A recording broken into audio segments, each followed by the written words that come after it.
They have them over there too. It does, doesn't it? See ya.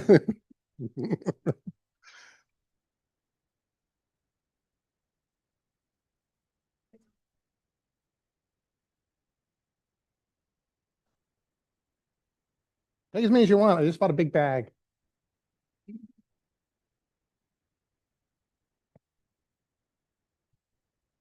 Anybody want any chewy spree? Whoops. Anybody want any chewy spree?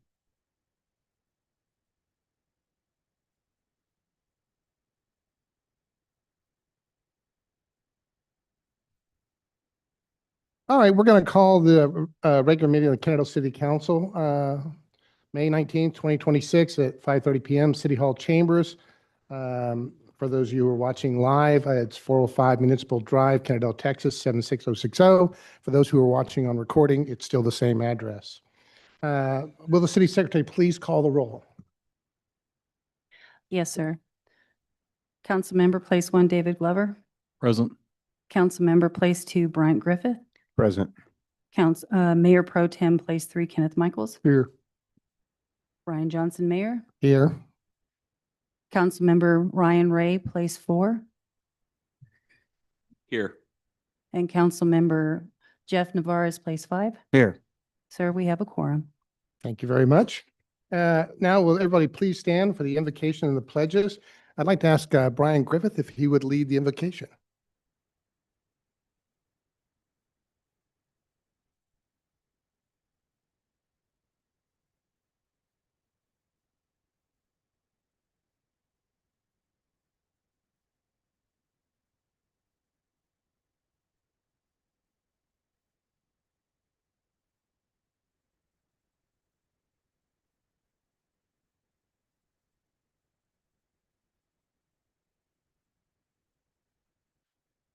I'd like to ask our Mayor Pro Tem to lead us in the pledges. Pledge of the United States flag. Pledge allegiance to the flag of the United States of America, to the republic for which it stands, one nation, under God, indivisible, with liberty and justice for all. Texas flag. On the Texas flag, I pledge allegiance to Texas, one state, under God.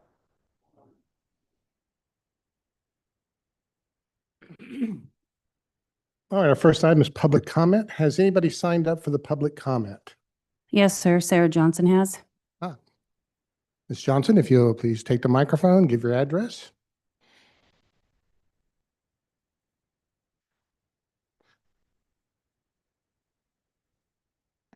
There we are. I'm speaking on the outreach tonight, so I'll use that address. 209 West 3rd Street, First Bible Baptist Church of Kennedale, New Senior Outreach, Kennedale. I want to squash the rumor. No one's taking over the outreach. That's still mine, but I'm going to have a co-person working with me coming this summer, and we're going to bring new life into the outreach, bring more to the community, and like we have a lot of good things coming out of this person's experience. They've done this before, so they can help me reach where the next level where I need to be, and we can do a lot more. And hopefully, maybe at some point down the road, have a liaison from the council to converse with us, and we can get new ideas, and maybe y'all can give us some ideas or coach or give us some advice from time to time. But that's down in the future, but I'm really excited about this. It's next month, June the 15th at 6:30, and everybody is welcome to come. So we hope you come. I also want to congratulate all the new officers. We're very happy that you're part of the city council. We're proud of our incumbents, and we're proud of our city manager and all of our city staff. And I'm glad to hope we can work together from the citizens to the city council and city staff and do great things for our city. Thank you. Thank you. Do we have anybody else? No, sir. No one else has signed up. All right, well, then I will close the public comment section and move on to the presentations. And our first one is the Atmos donation for summer reading program.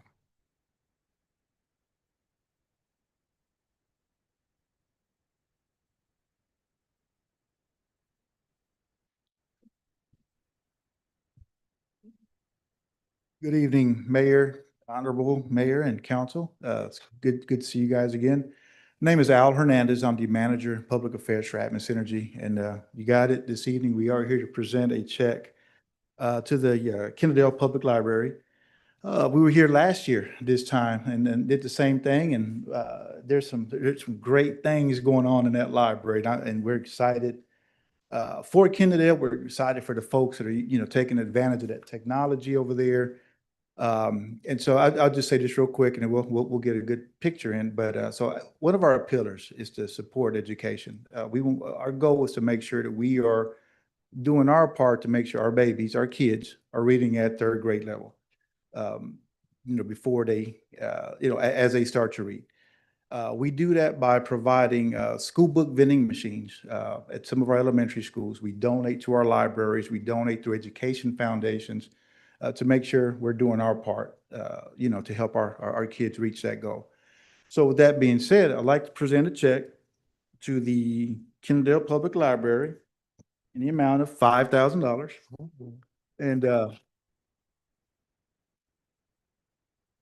my good friend, Miss Elizabeth Partridge, and I have been communicating, trying to make sure that we're going to do good things with these dollars, and got a couple of little mascots here to give to her as well. It's Rosie the skunk and Gus the gopher, and of course they're wearing their Atmos Energy gear. So thank you all for what you do.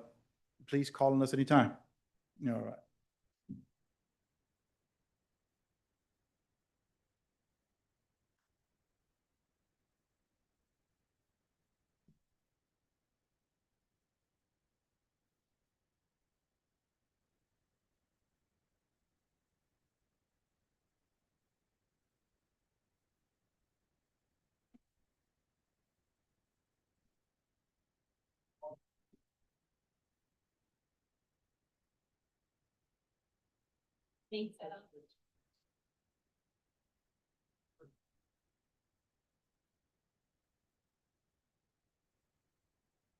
Next up, we have a proclamation for Municipal Clerks Week. Is that me? There it is. All right, let me read this with my other glasses. It's the 57th Annual Municipal Clerks Week, May 3rd through the 9th, 2026. Whereas the profession of municipal clerk is essential to the effective functioning of local government in Texas, ensuring transparency, accountability, and smooth operation of municipal services. And whereas the office of municipal clerk is the oldest among public servants, and whereas Texas municipal clerks have pledged to be ever mindful of their neutrality and impartiality while serving the professional link between the citizens, the local governing bodies, and the profession of municipal clerk is essential to the effective functioning of local government in Texas, ensuring transparency, accountability, and the smooth operation of municipal services. And whereas Texas municipal clerks serve as the official record keepers, managing vital documents, conducting municipal elections, providing legislative support, and ensuring compliance with laws and regulations in the city across Texas. And whereas the municipal clerks demonstrate exceptional dedication, professionalism, and integrity in their work, often going above and beyond to serve the communities and facilitate the effective governance of local governments. And whereas municipal clerks provide an opportunity to recognize and celebrate the invaluable work of municipal clerks, acknowledge their vital contribution to the public service, and highlight the important role they play in the day-to-day operations of our cities. And now, therefore, I, Brian Johnson, Mayor, do hereby proclaim the week of May 3rd, 2026 as Municipal Clerks Week in the city of Kennedale, and encourage all residents to honor the ongoing dedication, knowledge, and tireless service while recognizing the importance of their work and contributions to our community.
Is there more? No, that's it. Okay. Yeah, that's fine. EMS.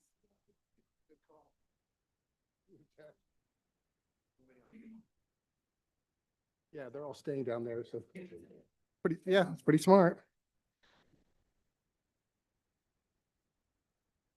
Other glasses. Next up is EMS Week proclamation. Whereas emergency medical services, EMS, is a vital public service, and whereas EMS practitioners are on the front lines of healthcare, providing life-saving care to those in need 24 hours a day, 7 days a week, and whereas EMS professionals, including police, fire, paramedics, emergency medical technicians, dispatchers, first responders, nurses, physicians, and support staff, demonstrate unwavering dedication, compassion, and professionalism in serving our community. Whereas rapid response and high-quality emergency care significantly improve survival and recovery outcomes for individuals experiencing medical emergencies. And whereas EMS personnel work in challenging and often unpredictable environments, making critical decisions that save lives and protect the health and safety of the public. And whereas EMS Week provides an opportunity to recognize and honor the commitment, courage, and sacrifices of these highly trained professionals, as well as to promote awareness of injury prevention, emergency preparedness, and the appropriate use of emergency services. Now, therefore, I, Brian Johnson, Mayor of Kennedale, do hereby proclaim May 17th to the 23rd, 2026 as Emergency Medical Services Week in the city of Kennedale, and encourage all residents to recognize the value and accomplishments of our EMS professionals and express their gratitude for their service. Yeah, Do we have more?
Well, I think that's all our presentations. Oh, no, we have KKB. Just teasing with Lori over there. It's the KKB Gold Star presentation. So a little bit about KKB, Keep Kennedale Beautiful. It began in 2009. Early founder of the city of Kennedale formed the KKB Commission was the late, great Wilda Turner. We strive today to continue her legacy.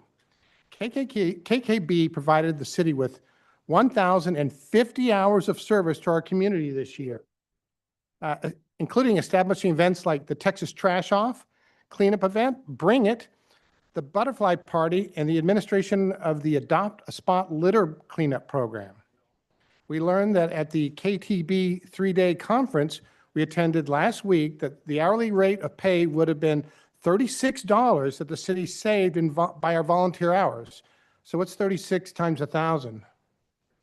Yeah, thank you. That amount came to 37,947. That is incredible, when you think about the money that we, saved there. KKB is responsible for the beauty of the native Texas gardens in Town Center Park. All of our plants attract pollinators and are drought tolerant to save the city money on their water bill. New this year is a presentation to the High School Green Club and the establishment of a compost area in the Butterfly Demonstration Garden in Town Center Park. KKB will once again be designated in the leadership circle for their participation in the Monarch Pledge that Mayor Johnson began many years ago and continues now. So we have a Gold Star affiliate certificate for KKB, and we will go down and present.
Many years ago. So it's all.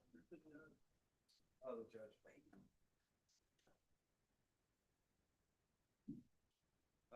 Had to go many.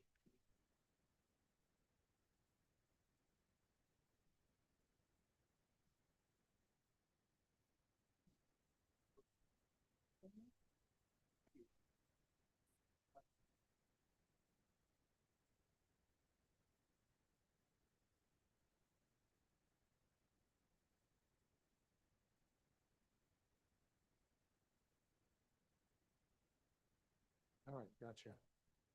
All right, we're moving on to our regular session. The first item up is appointment and swearing in of Municipal Judge Monroe Solomon III. Do we need a motion? Yes. I'm looking for a motion to appoint. Mayor, I'd like to make a motion to appoint Municipal Judge Monroe Solomon III. All right, do I have a second? I will second, Mr. Mayor. All right, any further discussion? Then please enter your votes.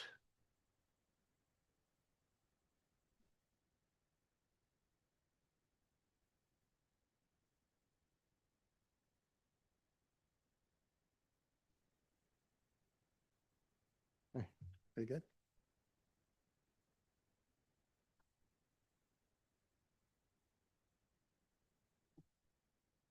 Motion passes 5-0. So I will now go down and issue the oath of office, which I believe is right here. You got it? Thank you.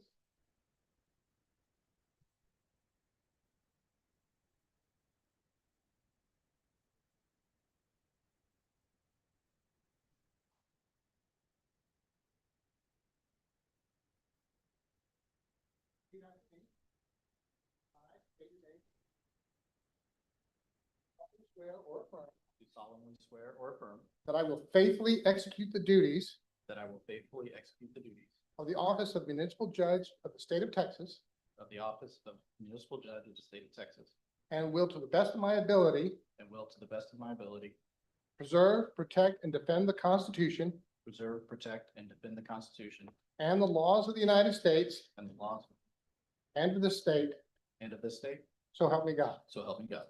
Well, congratulations. Do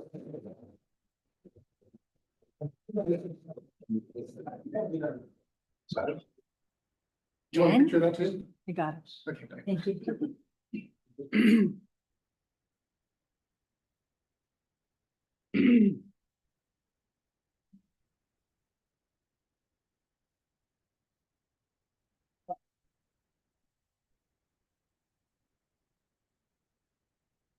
Congratulations, Judge. Next item up for action is bond issuance presented by Samco Capital. Good evening, Mayor and Council. I have Jack here from Samco Capital. He will give a presentation on the bond, and then we'll both stand for questions afterwards.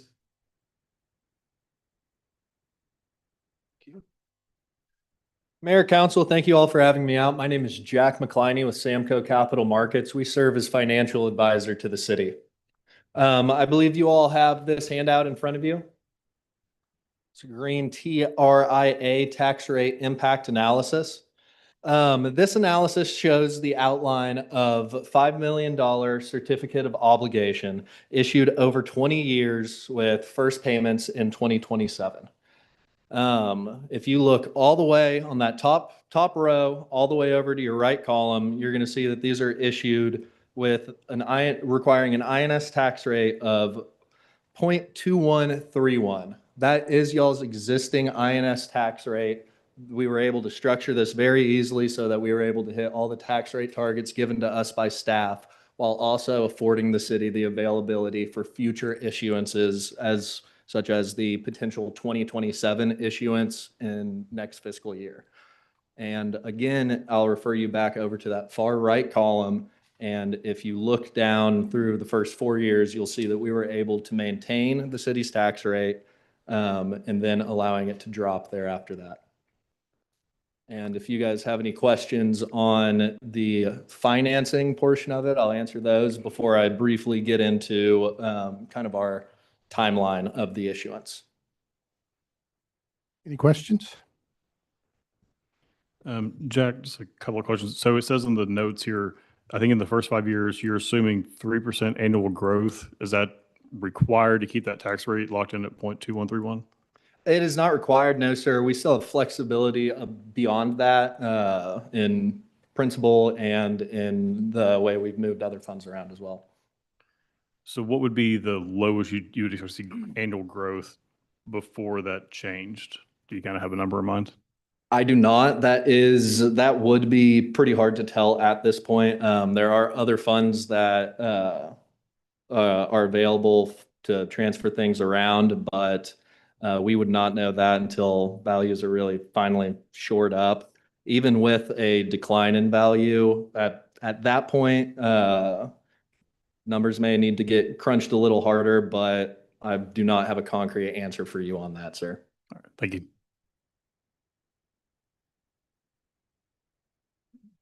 Any other questions?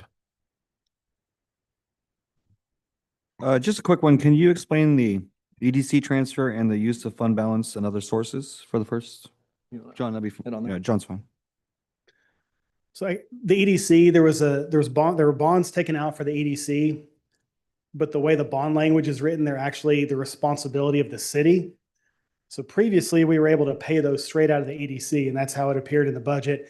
However, 2 years ago on our audit, it was pointed out that the city really needs to be paying for those. So that's the transfer from the EDC to the city. So it's getting us to the same place we were 3 years ago on our presentation, but the technicalities are a little bit different.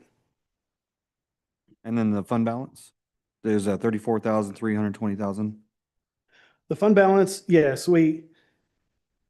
with our senior tax freeze, how we present that element looks a little bit different on our truth in taxation. So instead of us being able to count that property tax value straight into that INS rate, we have to make it look like we're buying it down, because on the truth in taxation, the values for all those frozen properties get pulled out, but they're not pulled out of the levy. So that's another presentation issue.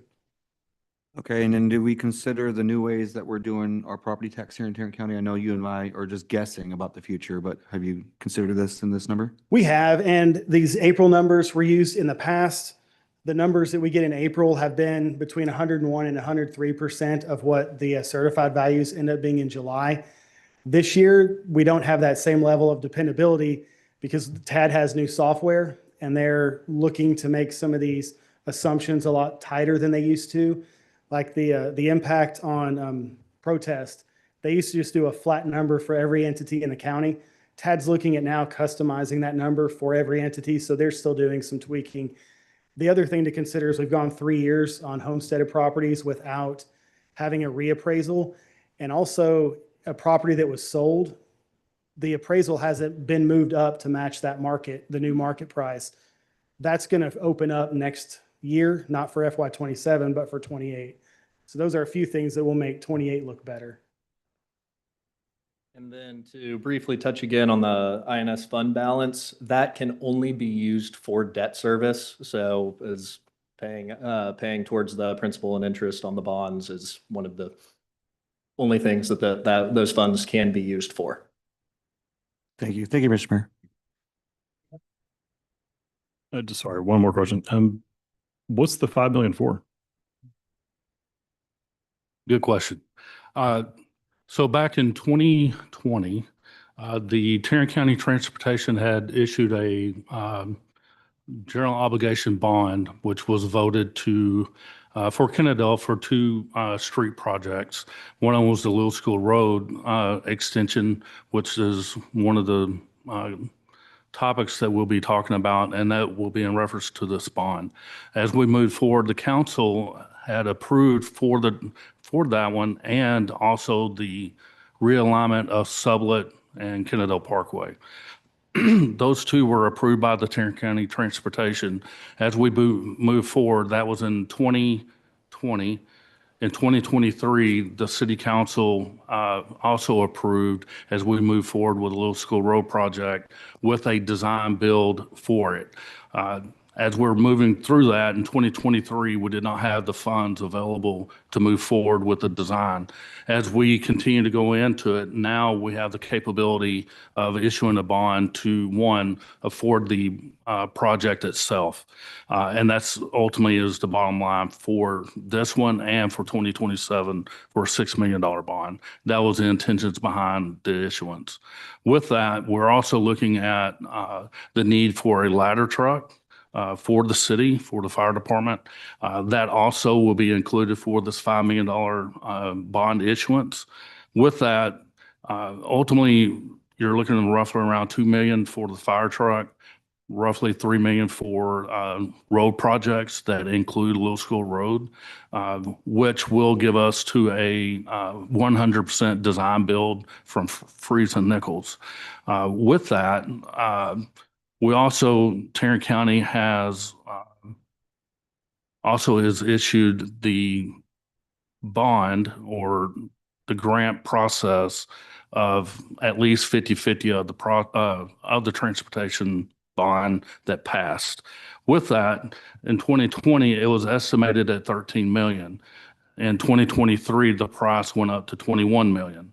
As you know, today it's up to 42 million. So the numbers have really changed throughout the last 5 years. With that is mainly we have not been able to get onto the properties, one, just to evaluate the properties to see what's needed. And that's where we're needing the funds to be able to move forward with the current route and make sure that 42 million is accurate. It could go lower, just depends on the route and where we're moving forward with. That's the intentions to be able to get the 100% design built. And obviously in 2027, it'll be issuance of 6 million to actually fund that project. With that said, for a little bit more information with the Little School Road project, if we started today, we're looking at a completion at a minimum of 3 years. With that, obviously, we don't have 42 million to go and start today, which in sense, we have to go out and seek other revenues to help, which we're looking obviously for Tarrant County Transportation, COG, the federal Union Pacific funds to that nature. As of right now, it appears for us to be able to continue to have progress. We're looking at about a minimum of 5 years to get the funding. So we're still, in my opinion, we're looking 5 to 8 years actually having a product of the Little School Road itself. That's one of the reasons why we're adding the ladder truck, besides it being a full 5 million going to the Little School Road project. And this has been a conversation since 2023. No other questions? Continue. And if y'all have no other questions on that, really just to sum it up, the city is in a great position for this borrowing and is not going to put any undue stress onto y'all. Kind of timetable going through this process. Today, we are not requiring any formal action. Today, we're here to really get a green light to proceed. This will then allow us to engage the city's bond counsel and start getting documents prepared. The next time we'll be back in front of you is a month from today at your next meeting on June 17th for a notice of intention resolution. If approved by the council at that time, the city will then post the notice, which outlines various different details about the issuance, to the city's website, as well as to the local paper for 2 consecutive weeks. The purpose of which is to notify your voters, let them know what is going on, make sure everything is very much out in the open. And we come back from that period. There will be a rating report held, and on Tuesday, August 18th, we would be back with final interest rates and seeking y'all's approval to sell the bonds. The notice of intention does not marry you to sell the bonds. Today does not marry you to sell the bonds. August 18th, when we have final rates and know the final impact, is when y'all will vote to decide whether or not to issue the debt. Until that time, any of this can be stopped and nothing is set in stone. After that August 18th, it'll be about 30 more days to September 16th, and the city will have funds deposited into their bank account. And if you guys have any questions about the timeline of this process, I'm happy to field any of those now. Any questions? So the interest rate you're projecting is somewhere between 4% and 4.5%? Yes, With sir. our current bond rating, which is a minus? A double A. Yes, sir. Okay. All right. Thank you. All right, well then, thank you very much. Thank you all. And yeah, if you guys want us to move forward and continue to engage bond counsel, continue to get things rolling, just let us know and we're happy to do so. Thank y'all. Thank you very much. Next item, outdoor weather warning system presented by the Laws System. Could we get that? Go ahead and proceed. Well, it's not an action item, so there is no action item. It's just an information.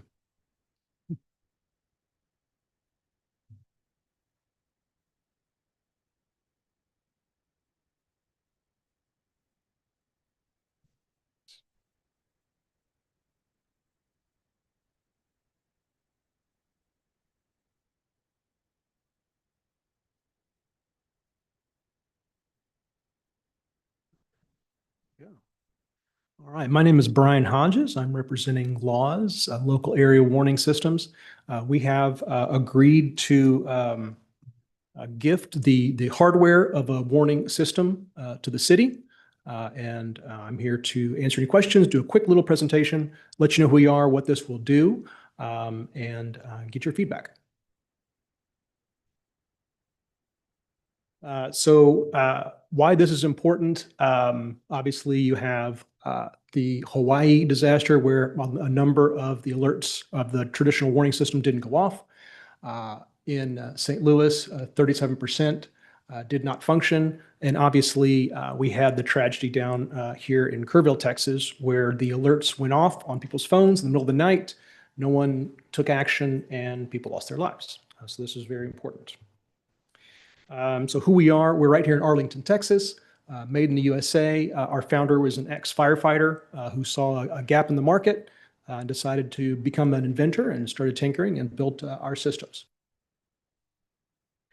Where we are different than traditional systems are typically fixed. They go off of the NOAA county alert systems, which are rather broad. Ours are based off of the polygons from the National Weather Service, which are more exact. These are the ones that you see when you see in the news now, you'll see the tornado and they'll draw a little polygon screen. So it's not county based. And so if our system actually has a GPS in it, if it detects that it's within one of those polygons, the alert goes off. The other thing about our system is it does the alert followed by a voice message that details exactly what's happening with instructions. And that can be customized. So for example, I know you're planning on, at least the thoughts are to put this in the middle of a ball field. So if there was lightning, it would have the alarm go off and it would say, everyone, it would give instructions of what they're supposed to do. The biggest problem with traditional warning systems is the alarm goes off and 911 gets inundated with calls saying, what are we supposed to do? What's happening right now? And so that's the point of the voice systems. This goes off of official NOAA and National Weather System polygons. It's geospecific. So there's a ton of activations and different warnings that take place in that system. You can schedule and dictate which ones you want to activate and which ones you don't.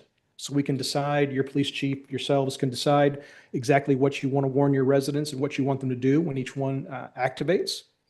It's audio and visual, so there's a yellow and a red light at the top of the pole, depending on what the severity of the emergency is. And there's a remote configuration. So the broadcast system can actually be used as a intercom as well. So if there was something immediate that you didn't want to hit a button, you can go and say, active shooter, everyone do this. So that's what you can do. Layered warning. Obviously, this can be wherever you need it to be. I understand this will be on a fixed pole in the middle of the new ball fields, I think is the intent. And so I guess the biggest use case was Midland, Texas. They have 12 of our systems over there. And the police chief said when he saw it go off in town square and everyone calmly did exactly what they were supposed to do based on the message, he said he was relieved. He said every time their 911 goes down, because everyone just calls and says what he's supposed to do. So, and there's also one of your neighbors here in Southlake, Texas, has 2 of the mobile units. And that is it. Any questions? Anything I can answer? Does anybody have any questions? I have a list of questions if you don't mind, so bear with Please. me. Yep. Could you explain the range? 1,200 feet radius. So it's about 44 acres in total.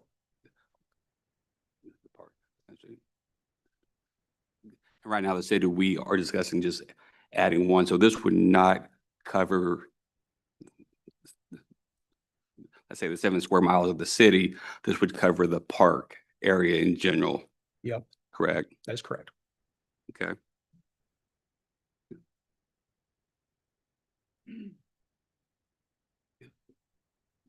Annual maintenance cost. You have the software, you have the hardware, the structure belongs to the city. That structure, that is installed by the city as well, correct? And we can assist with that as well. Could you estimate the cost of the structure that the city has? Oh, so the cost of the hardware we are donating is around 20,000. Correct, that's the hardware. But what is our cost of the pole? Right. I guess that Whatever depends on virtual whether item that is.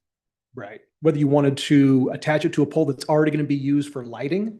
For example, if you already have a pole that has electricity going to it, we can attach to that pole and that would save the cost of getting something up. Typically, we hear that it's between around $1,500 if someone wanted to plant their own pole. There are companies that do that we contract with. We don't do a lot of the implementations ourselves, except for our actual physical unit that we come and make sure and get configured properly. But if you had to build your own pole and put that to, I hear it's about $1,500. But to my understanding, the intent is to find something that's already going to be constructed that we could attach to. And that then it just comes up to us coming out, helping you get it stood up, get the siren up there and get the box working. Okay. The software, the hardware that is to be donated, that ownership, does that remain with you or does that transfer to the city? Yes, so I think we are donating use of it to the city, is my understanding. As long as you wish to keep it. Now there is the only cost to the city is a $300 annual fee for maintenance of the software. And going to the annual fee, let's say we go in with one, we have success with that, this first test unit, and we decide to add more. that annual maintenance cost or that annual subscription cost is at $300 per unit? Per unit, yes, sir. And then my largest question, I guess, is how are battery backups oftentimes at these occasions, they're within bad storms like we had earlier this afternoon. You may lose power. And so what that cost is excluded, I see. The battery backup and or solar power, Right. both of those options, those are not included. So what is that cost? I'll have to find out. I apologize. I don't know the answer to that.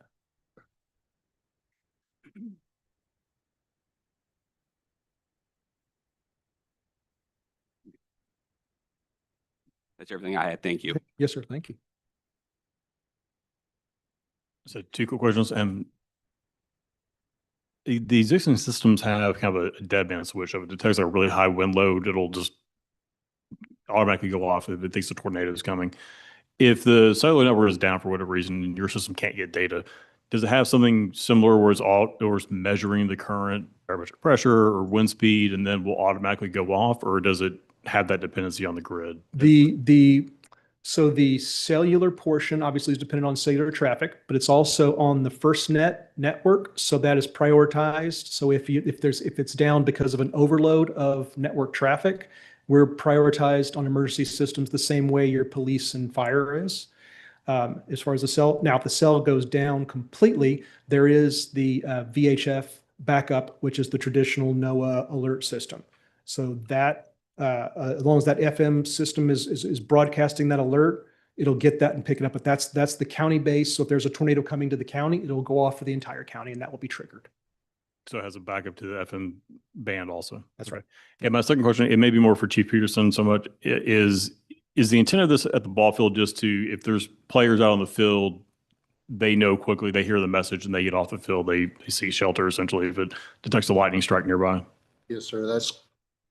That is correct. Anybody that's in the park using it, whether it's the ball fields or the other side, they should be able to hear that broadcast as well. They may not see the audible function of it, but that's the intent. Lightning, severe storm coming.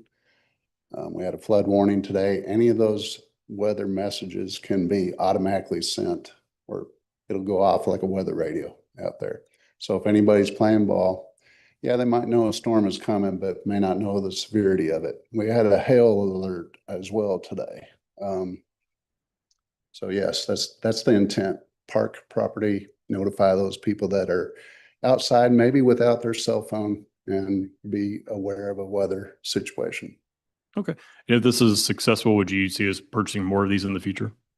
Successful. If this is a successful implementation, if we have good results with it, would you buy more for other parks around if town? we're happy with what's going on with it, and the other advantage of it is just the fact that we can send a message about whatever may be going on in the city. We'll go with a train derailment down the road and we need to evacuate an area. We can send a message over that and broadcast that verbal message. Yeah, I can see one being considered for town center. Okay. Wherever we hold our events, and as we saw with when we had the carnival, weather moved through and everybody would have been notified about that coming. Even though we were on top of it, you get the automatic notification from the weather service. Yeah, thanks, sir. Chief, before you go, if you're pretty sold on the system, why aren't we just going ahead and putting it in Town Center Park as well? Yeah, we discussed the location of it, and that's still up in the air that we can move it around. But because of the use that we're going to see at the ball fields with everything being new and the expansion, I think that's a good location to pick. I mean, get two. We can certainly budget for that. We're looking at, it's not all that great cost, and another, I think it was 18,000 is what we had the quote on if we were to purchase one. Okay. But this is an opportunity to get a system, pay the $300 subscription. We're going to work together on the installation, possibly save on that, but there may be, up to $1,000 if we have to do a poll.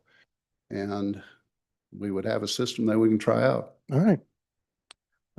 Actually, since you're up there, First of all, I'm excited about this. You and I have had several discussions this year about getting one of these around here. Right. I share our honorable mayor's concern, except for even over here at the town center, it won't quite reach 70% of our population, which is on the north side. I think you and I originally discussed at the new firehouse, even for a test, because we won't get the ball fields for another year, year and a half.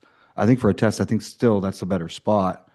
I would also like to see in this budget, just even if we can't budget it in, a few more in your budget this year, so we can kind of see what those numbers draw. Not for the annual cost, because that's dirt cheap, let me tell you. Right. $300 for software per unit is dirt cheap. But just the cost of installation, because what's, $100,000 for 70% of our population on the north side of town? Yeah. That's my 2 cents. But I'm excited that you looked into this. Yeah, and this type of system is good compared to the cost of outdoor warning sirens. And what do you get when sirens go off? Most people go out and look or wonder what's going on, so they call 911 because they're not really clear whether it's tornado or nothing's going on, and why are we setting off the sirens? But Well, I'm one of those citizens that goes outside and look for that tornado. I'm that dumb. me too. I do too. Yeah, but my concern is that in the meantime, and you and I have had this discussion just last month, we hear Arlington, we barely hear it, and I'm closer on the north side of town as well. And so my concern is, and we've had a tornado, about 10 years ago or so, come on the north side of our town. That's just my concern. If we're going to test this, let's just test it in the right place. Over at the ball fields that are being torn down and reconstructed right now, I don't think that's the best place. And I don't think City Hall is the best place either, because it won't quite reach as far as the firehouse or Delaney as well would be, or Arthur, I mean. We can certainly look at locations and talk about that before we do the final decision, but I would like to proceed with at least getting this one and we figure out where the best location is. I will say that we tested it here in the parking lot just to kind of see, and he said, beware, I'm going to turn the audio up so we can kind of get an idea of the volume. And he went to the halfway point and we said, oh, we're good. I mean, it was very loud. And it was also right at our level, but remember, this is going to be up higher. Sure. And it'll broadcast some. Sonora Park will have a tree line that might affect it somewhat, but I think it's definitely something to move forward on and check out. So is it going to be your voice on it? It can be my voice. I know a good voice right there. Right, it should be a Griff. Thank you, Mr. Mayor. I just want to start by saying I think it's a great idea. I think it's necessary and important. Public safety is something that I'm obviously passionate about, but some of the questions I have is just about the pilot program in general, right? Usually, typically, when you pilot something, it means there's a lot of testing, beta testing. There might be updates, there might be replacements, upgrades, things like that. So when I look at this on face value, that looks great because we don't have to pay for the equipment up front. We just have the installation costs, the maintenance and upkeep costs, the service costs, energy, those things. But one of the questions I have is about, as it's being tested and perfected, what kind of costs should we expect to incur over the duration of having the equipment? And also, what is the estimated lifespan of the equipment? I can say that 92% of our units are still in service after 8 years. And the annual maintenance, as far as kind of wear and tear, kind of the physical portion, I guess, in addition, is we don't have any intention at this point in our contract to charge for helping you get it set up and configured. So I don't believe there's an additional fees for that. Maintenance is kind of a general wide stroke term, but just think of if things break or need to be replaced or things like that, or general maintenance and upkeep to keep it functioning. Over the 8 years for those, have you guys seen costs associated with keeping it up and running? Let me get that confirmed for you. I don't want to speak out of turn and tell you something that I can't say for sure. I don't know the answer to that, but I'll find out if that works. I think the question was, if it gets hit by lightning, for example, and it breaks, is it a warranty? Is it a replacement cost? I think that's where Councilman Griffin was coming from. Right. I don't know what's been agreed to, but I'll find out. Also, by the way, thank you for giving it to us, by the way. We appreciate it. One more quick question for Brian with laws. The annual subscription of $300 per year, is that the normal rate for that subscription, or is that an introductory rate that will then go up next year? That's the rate for everyone as it is right now. Yep. And do you have any, is that locked in for the duration of that piece of equipment that we buy, or does it increase as time goes on? If your rates increase, do we then pay the new rate regardless of when we acquire the asset? I do not recall if the rate is guaranteed in the documentation in the agreement specifically, but I have not seen them raise the rate. I'm a bit new, but I have not seen them raising the rate the last couple of years. So it's not, they don't have a plan to, hey, every year we go up 10% or something like that. My concern would be, and please don't take this the wrong way, some companies will offer an introductory rate as a service agreement, and then next year, once you have it, it goes up substantially. So I would say if we can get that, maybe that term locked in. Yeah, that makes sense. Right? Or Yeah, just a set plan. If it does have to increase, it's a expected amount. Let's get that on paper so that you know exactly what it is. All right. Thank you, sir. You bet.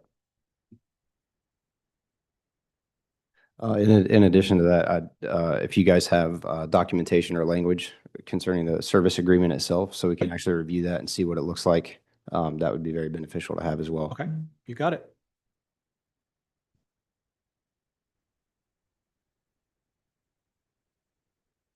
And then I have another question, but it might be better answered Carvin's input, but it goes towards liability. You kind of brought up some disasters in general, but specifically like the one that they saw in Hawaii. So my question is where does the liability land in terms of malfunction or, if it's a false activation, things of that nature, where does that rest? I mean, there's a third party service, then we own the equipment. And so that's, a good question to ask. I haven't seen anything in here that kind of spells that out for us. Yeah, I'm not sure. I know I don't know the legal implications of having a system, but I can do some research on it, find out for you, find out what the founder thinks and if they've looked in this before. Mayor, if I could jump in here. Is there a contract? Are there terms and conditions you're asking the city to sign off on? Yes, that was included in the packet, the agreement on, and it's not a multi-page contract, but all these were good questions on talking about, well, the liability and just the general maintenance of it. Well, And I'm not certain that we necessarily own that equipment. They're giving us the opportunity to have it and use it. And I'm sorry, Chief, the document that we have, at least in the packet I have, is an acceptance document, which is acknowledging the city's acceptance of the donation, which I'm not quibbling with, but it also references in this presentation, it describes it as an executive summary. And then just in the presentation tonight, you've also suggested there were other conditions that you needed to go back and review. So I'm thinking there's another contract, another document that sets out the terms and conditions of this subscription, issues of liability, the issues of replacement, all of those kinds of questions, which I would recommend to the mayor and the council that you allow me to review that document. I don't want to look a gift horse in the mouth, but I think we ought to look at that document before we actually approve it. Yeah, I think it's a great idea, but I think as city attorney, we need to see the contract. So what I would entertain, I think, is a motion to postpone until the next council meeting, if somebody willing to make that motion. Well, Mr. Mayor, before we do that, I did, some of the things that we've asked for, if those things can be provided in addition so we can review, prepare.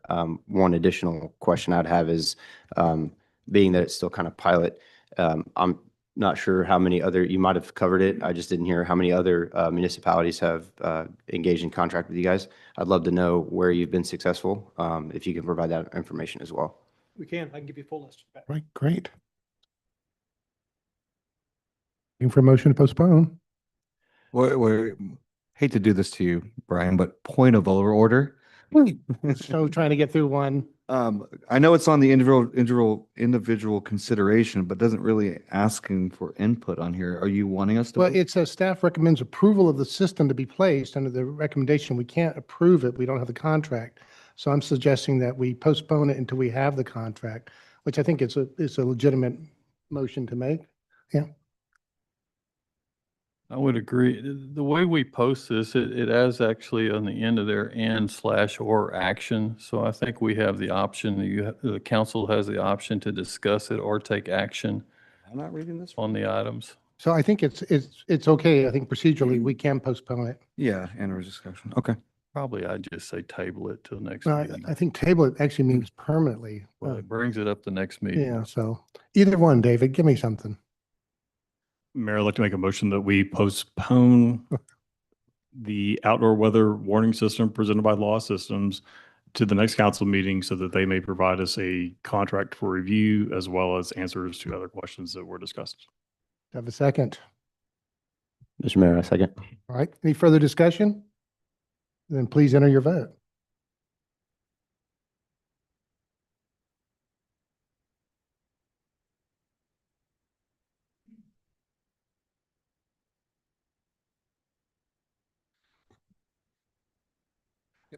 I do have one question.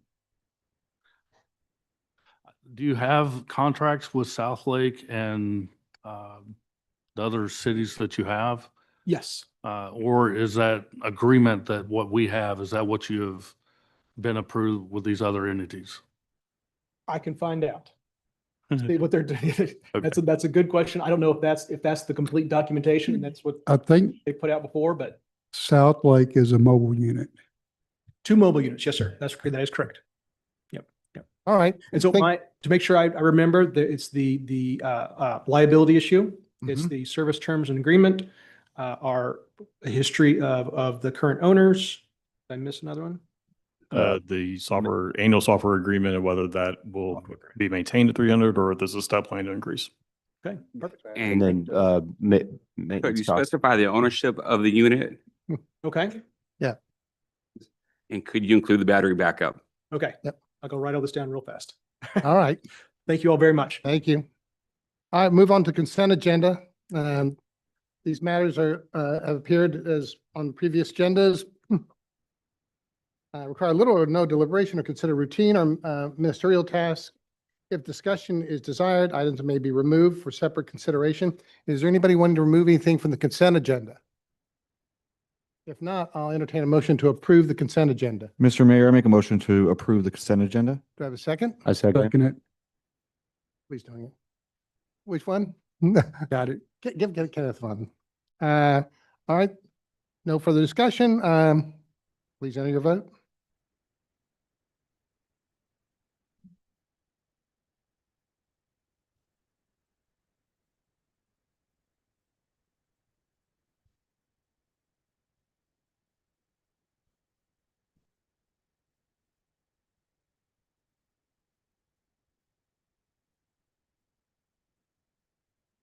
Motion passes 5-0. Next up, reports and announcements. First up, updates from the mayor and city council. We'll start on my right. Thank you, Mr. Mayor. I'll make it quick. I went out with KKB for the April trash off, and I got to say, it's amazing how much trash can accumulate in the 2-mile stretch of the parkway. I think we filled up an entire trailer full of trash bags. I think Mayor Pro Tem may have more details or a picture of that. So please tie down your loads, don't throw your trash at the window. And then we met last week with EDC as a follow-up. We had to postpone our meeting before, and that was it for me. Thank you. All right. Griff? I just wanted to take the moment to just thank all the residents that participated in the vote. We didn't, we rushed through the meeting last time when we took our seats. So I just wanted to take that opportunity to say that the campaign season, I was very thankful and blessed to meet many more of our community members.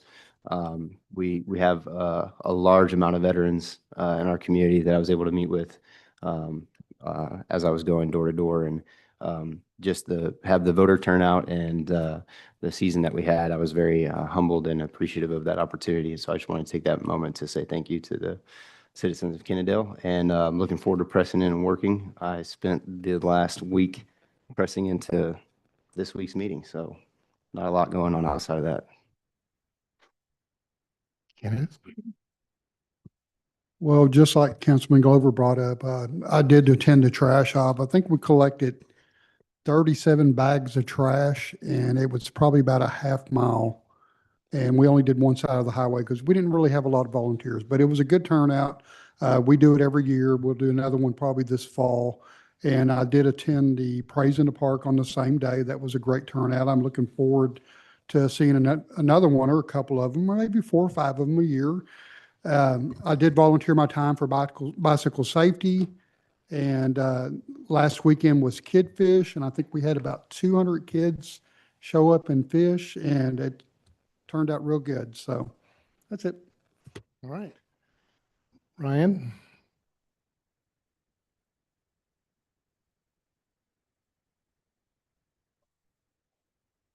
Everyone who participated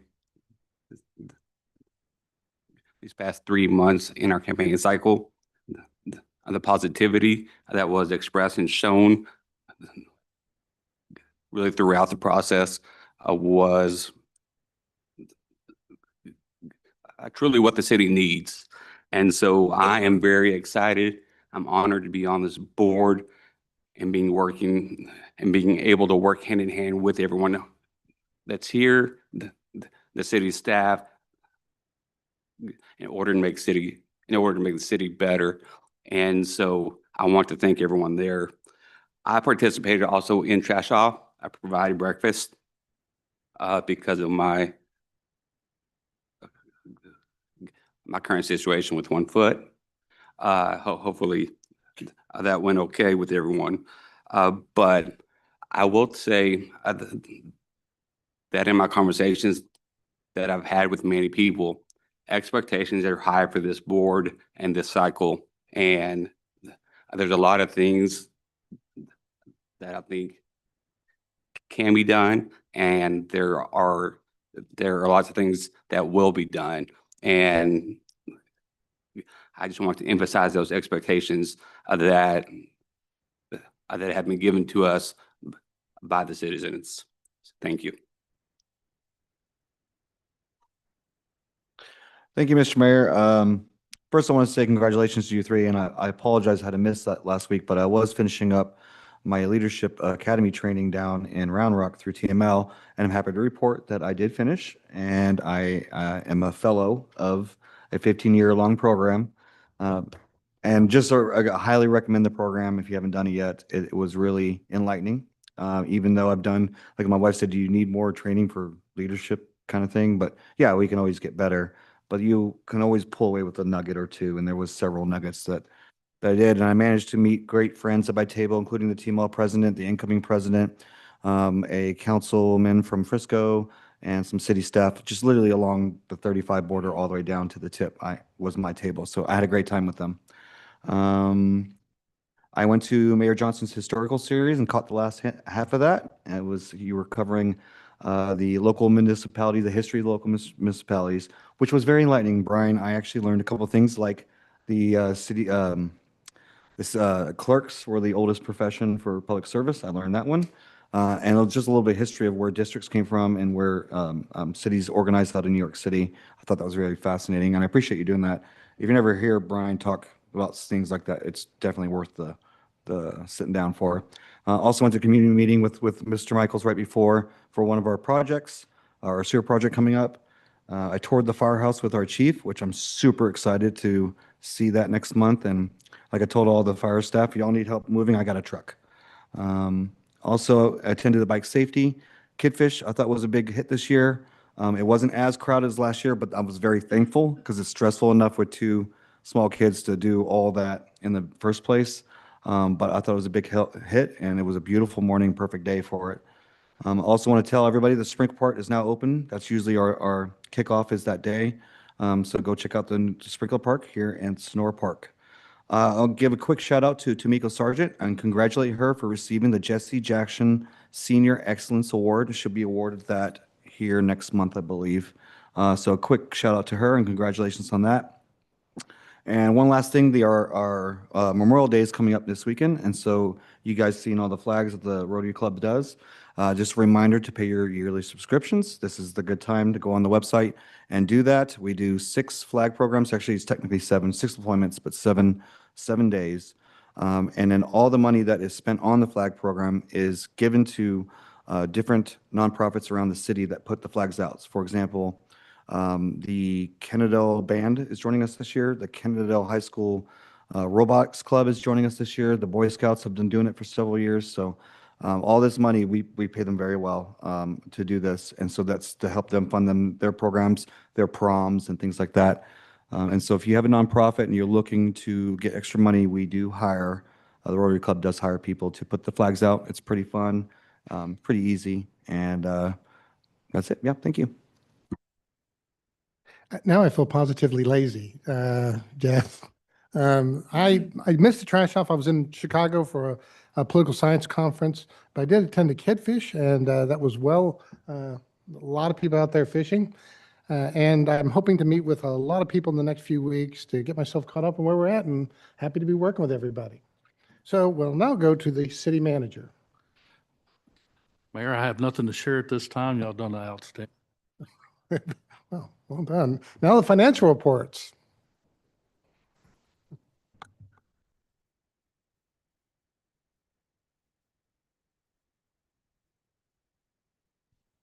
Go ahead. I'm happy to be giving these financial reports to you today on National Accounting Day. It's an Wow. exciting day. We didn't quite get the proclamation in for that, but that's my fault. Well, that's to your credit. Yeah. That's the only accounting joke I can think of. So just comparing to last year, our property tax revenues were at 99.1% of our budget. Through April last year, we were at 98.5. Sales tax at 35.9. Our prior year was at 46.2. For me, I don't see any concerns with that. If you remember, if you've looked at last year, we were actually budgeted about 700,000 under what we received on property tax. So our budget for this year's pacing more towards a realistic pace instead of us being so under budgeted as we were prior. A new addition, our investment fund revenue that I'm stating now, this is cash received. It's $113,046. So when I'm saying cash received, if we've reinvested funds, we're not counting that as investment income because we didn't actually pull that out of the investment. Unrealized gains are not counted as investment income. So this is cash we've pulled out of our investments and that's available to spend. General fund expenditures year to date, we are at 48.9%. Last year at this time, we were at 50%. We're 58% throughout the year, so we're definitely ahead of pace on that. Our fund balance is 183 days, so 50%. Our prior year was at 54% reserve.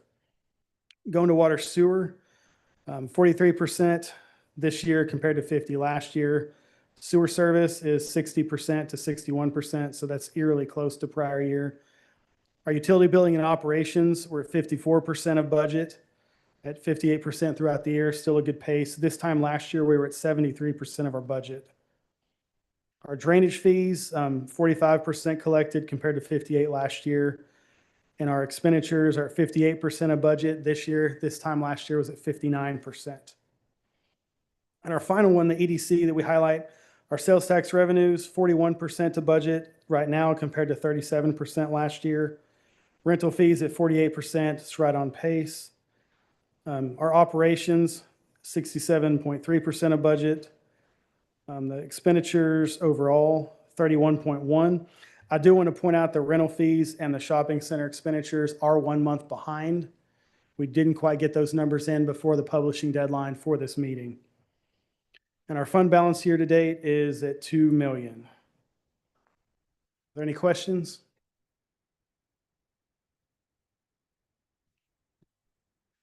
Director Horton, I don't know that I have a question tonight per se, but as we kind of get into the budget cycle that's coming up, I'd like to spend some time going over water sewer fund number 10 and just kind of how those numbers are breaking out for the year. I know we're behind on water right now. I think we're just waiting for the summer drought to hit, and then that 43% of budget will hockey That's the typical cycle. We're usually behind, and then the summer hits, and people around here really don't like brown yards apparently. So we have a really big push June, July, and August, and then September it's still hot. So that's where we spend most of our time catching up.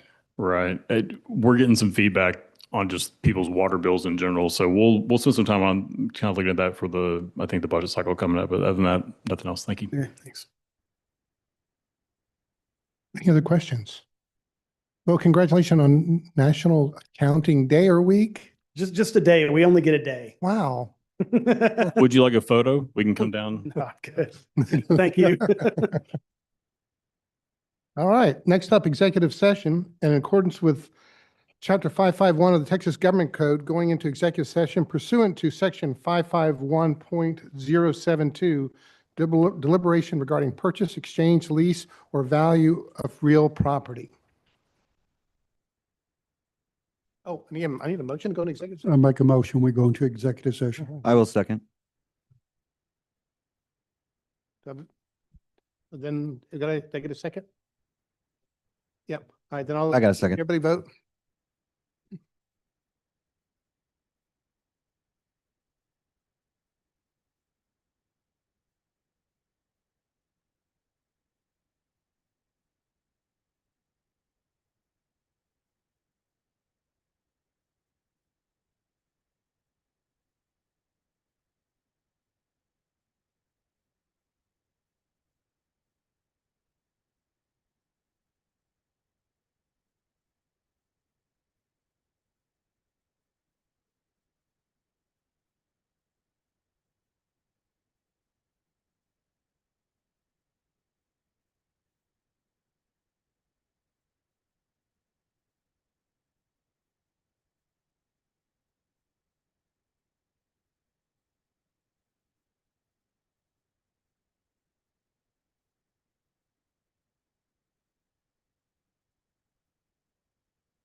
Meeting adjourned at 7:39 PM.